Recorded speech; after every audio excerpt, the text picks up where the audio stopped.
The sun has emitted its biggest solar flare this year so far, producing an X2.2 class flare and prompting a geomagnetic storm warning.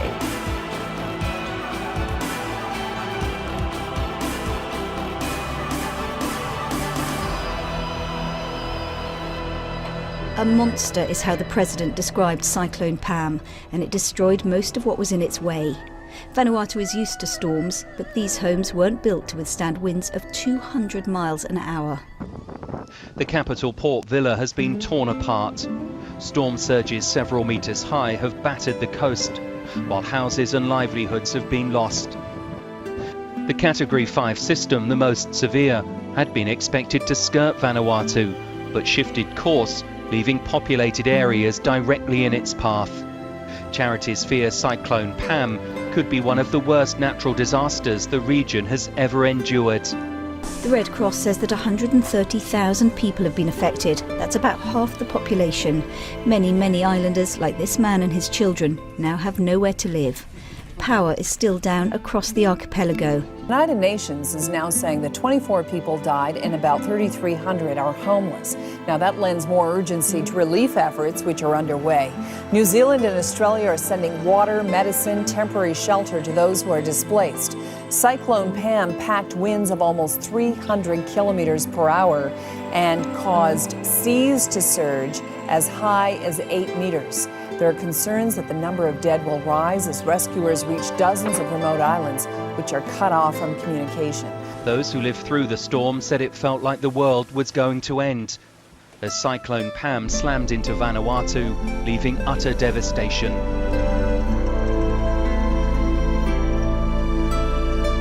I'm speaking with you today with a heart that is so heavy. I stand to appeal on behalf of the government and people of Vanuatu to the global community to give a lending hand. Around 200,000 people live in this island nation, and about 50% of them live on roughly $1 US a day. So take a look at this map. We're actually tracking 4 tropical cyclones across Australia and the southern Pacific Ocean. Here they are: Olwen, Nathan, Bobby, and Pam. Of course, Pam being the one that we're focusing our attention on now at the moment.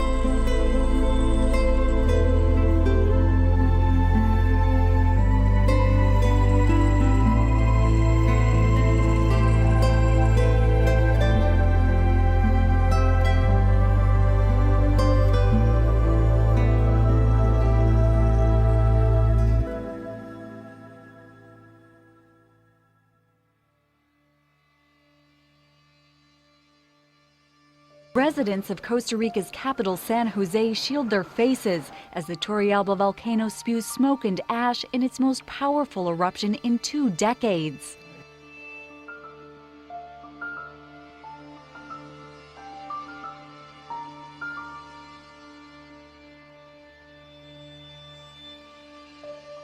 The punishing rain's on the way, the dangerous landslide already. 30 million Americans under flood watches tonight, 13 states from Arkansas to New York, and now the saturated earth giving way. Take a look at this in West Virginia, Charleston here. Oh my God. Holy dude. Screams there as the earth starts to cave, those power lines going down right in front of them. And take a closer look right at the edge of a major airport, just feet from the runway. Take a look from above. The whole side of the mountain sheared off, right next to an airport runway. Planes still landing above the slide. Tonight, the airport on emergency power. The destruction below, this church, damaged beyond repair. 25 families beneath that cliff out of their homes tonight. Swollen rivers in Ohio sending ice flows downstream. Record rains this week swamping streets in Louisiana, even causing this wall to come down in an apartment complex in Shreveport. Luckily, no injuries. And in Yonkers, New York, 100 people still displaced from this senior citizens complex after a mudslide there Wednesday.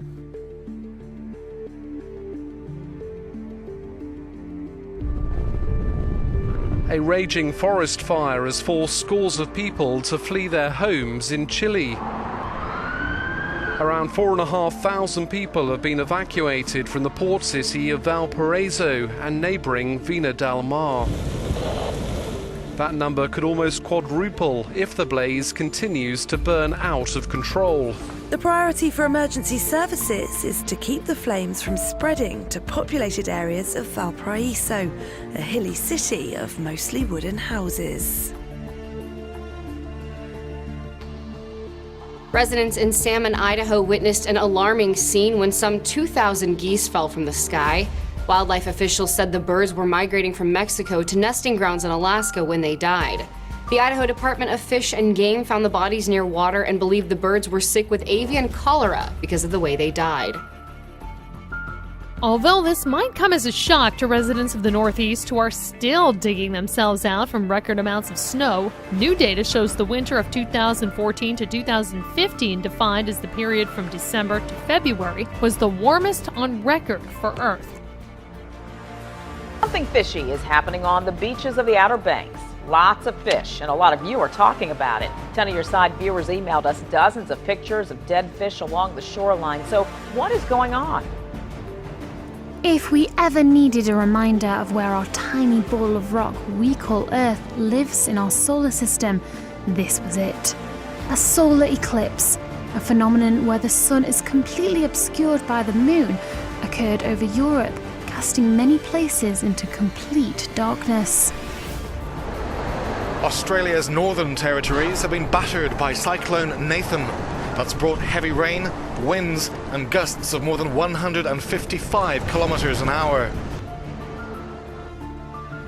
A dozen whales have died and there are fears for a remaining 4 after part of the pod washed up on a shore in Western Australia's Bunbury Harbour.